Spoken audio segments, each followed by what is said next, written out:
Welcome to the deep dive.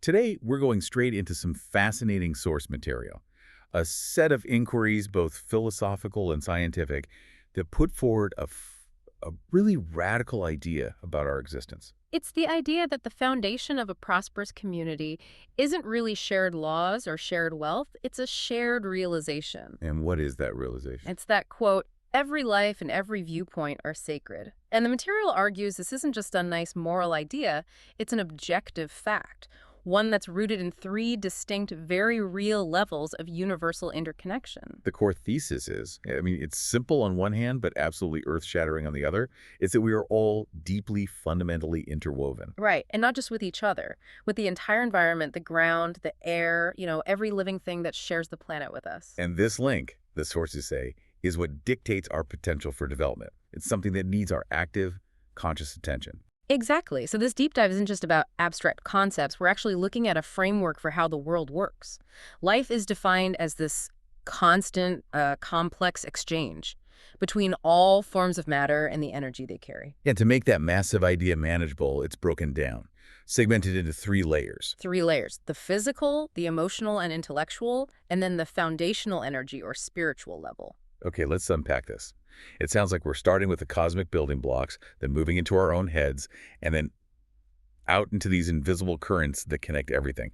So we begin with the most tangible connection, the physical one, which is, funny enough, maybe the most mind-blowing. It is. And the scientific anchor here is this concept of cosmic commonality. You've probably heard it framed as stardust. The stardust idea, right? And it's so important we start here because it grounds the whole discussion. This isn't just poetry.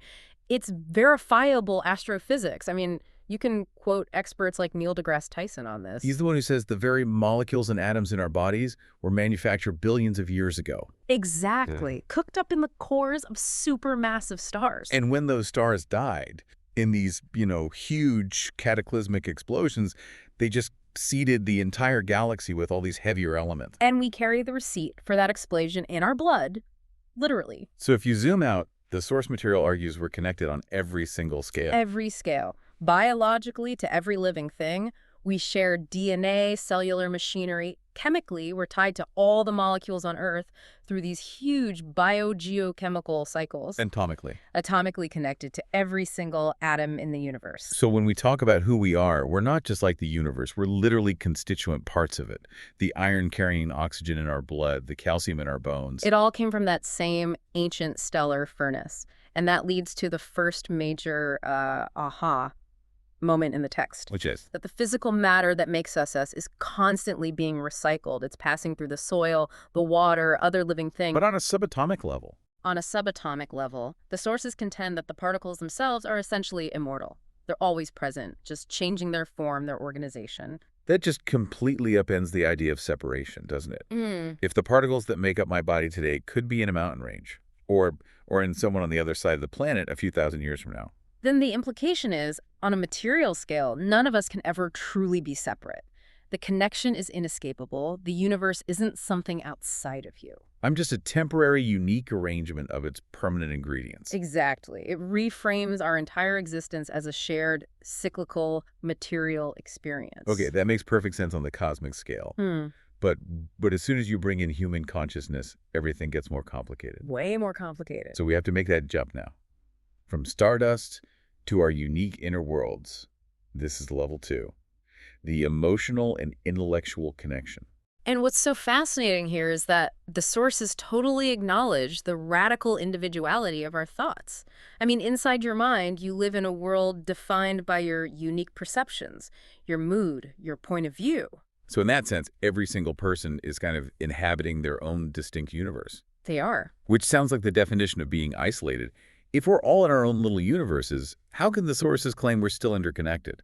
Because those internal states aren't static. They're not sealed off. They are constantly exchanging information and being influenced by everything around us. We're always broadcasting and receiving, whether we realize it or not. Give us some examples of that constant exchange. Just think about the tiny inputs you get every single day.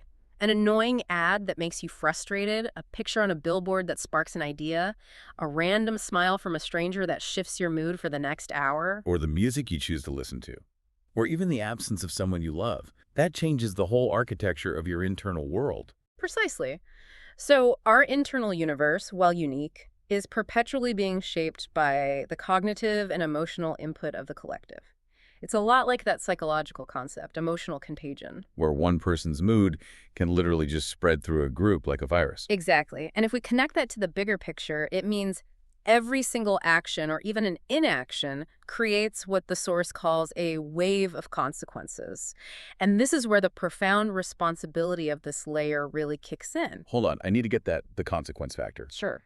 Is the source saying that if I wake up in a bad mood and I don't try to fix it, I'm actually generating a negative wave that hurts people I don't even know? That's a critical question, and the sources are careful about it. It's not about assigning blame. It's about stating a functional reality. Okay. Energy, once it's released through an action or a mood or your words, it always flows somewhere. If your internal state is negative, your output, your actions, your tone will carry that negative charge. And that output then hits other people. It affects the decision-making of the person I was rude to, which then impacts the person they talk to, and on and on. That's the wave. It ascends far beyond what we can immediately see. This is why the material insists our deeds must be, quote, well thought out and considerate. Our behavior is directly influencing the thoughts and emotions of others, determining a little piece of their future while they determine ours. So the intellectual conclusion there is that individual success is basically impossible without collective consideration. Lasting happiness requires achieving not just your prosperity, but consciously working for the prosperity of everyone around you. It all boils down to being a good person then. In a way, yeah, it's about achieving a kind of moral coherence. The source talks about specific positive behaviors, acting for self-improvement, being caring, humane, understanding, proactively being a source of positive energy. And the flip side is the vicious cycle. The vicious cycle. When you're stuck in unhappiness and you refuse to act, or worse, you actively make things worse. You become a source of drag on everyone. Your personal negative universe leaks out and affects the collective experience. So this emotional level requires constant conscious effort because we're always transmitting, even when we're silent. Which sets the stage perfectly for the deepest level of connection. The energetic layer, that's the engine driving the emotional transmission. Which brings us to level 3, the invisible current, the energetic and spiritual connection. If matter never dies, just changes form, the same is absolutely true for energy. Right, thermodynamics confirms it. Energy is omnipresent and immortal. It only changes form, kinetic, potential, thermal, and so on. But crucially, no process can happen without some kind of energy exchange. We see it everywhere. Gravity pulls a leaf from a tree. Electricity lights our lamps. The sun pours energy onto the earth. Energy is always flowing, always changing. And this realization, the omnipresent, unkillable nature of energy, is something humans recognized thousands of years ago. It's what allowed them to connect their inner world of ideas and will to the outer physical reality. They often gave it divine characteristics. The divine spark. Exactly. The sources even reference the opening of the Bible, not as a religious endorsement, but as an analogy for this ancient acknowledgement. In the beginning was the Word, and God said, "Let there be light," and there was light. It's a conceptualization of this fundamental creative energy shaping existence through intentional output. And this is where the 3 levels really start to weave together. The physical connection means we're all made of the same stuff. The emotional one describes how our actions affect each other. But the energetic connection, that's the fundamental nonverbal charge that fuels those actions. And here's the surprising concept that ties it all together. The sources describe humans as living biological batteries. Biological batteries. I get the cosmic side, the social side, but how do we make the jump from particle physics to me being a battery? We experience it all the time, even if we use different words for it. Think about nonverbal cues.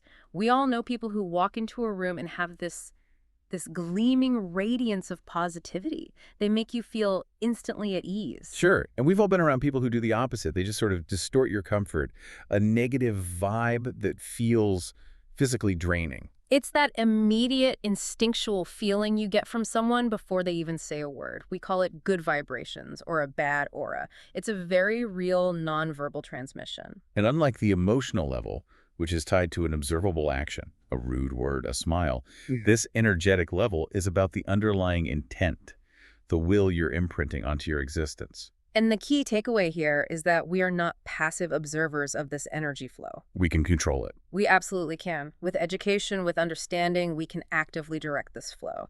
By imprinting our will and intentions onto our actions, we're essentially giving the energy we release a positive or a negative charge. And that charge creates waves of similarly charged energy, influencing others directly or indirectly. Which makes this energetic level, level 3, the deepest well of self-mastery. Because it's the intent that comes before the thought, which comes before the action. So this is a truly complete picture. We are physically immortal and tied to the cosmos. That's level 1. Right. We are constantly exchanging our unique emotional and intellectual realities. Level 2. And we are biological batteries, constantly influencing each other's fundamental energetic charge through our intentions. Level 3. The synthesis is pretty clear then. The moment you started listening to this deep dive, the authors of the source material became a part of your life and you a part of theirs. And that complex, three-layered relationship applies to every single interaction you have with everything in the world. So what's the ultimate implication of all this? According to the sources, it's the need for a massive societal evolution. We have to consciously reinforce this universal bond on all 3 levels. Which means we have to start perceiving other people and the world not as separate objects or competitors, but as extensions of ourselves. When you realize the particles in your body are the same as the ones in someone else, and your emotional state immediately impacts their cognitive state. The necessity of collective action becomes, well, it becomes inevitable. But the material also recognizes that the path to this higher plane of existence is currently blocked. Blocked by powerful artificial hindrances. Yes. These are the systemic problems. Poverty, scarcity, conflict. The things that force people to focus only on meeting the most basic needs on Maslow's hierarchy. Food, water, shelter, survival. Precisely. Scarcity breeds separation. And separation makes us forget all these bonds we just talked about. If a community is forced to fight over clean water, they're incapable of moving into that higher realization of shared purpose. So overcoming those fundamental obstacles, which the sources argue are entirely solvable, is what allows humanity to stop struggling individually and evolve collectively as a unified species. It gives us the space to focus on the truly important work. And that work is facing the greater challenges together. This whole vision of human prosperity is built on the simple 3-tiered realization that we are all interwoven. So if all of our actions, physical, emotional, energetic, create these inevitable, far-reaching consequences, Then every decision you make is either enhancing or degrading the collective. which raises an important question for you to consider based on everything we've explored today. If controlling your energy flow starts with intentionality, what single positive imprint could you intentionally put on your energetic charge today to maximize the positive ripple effect across the people you don't even know?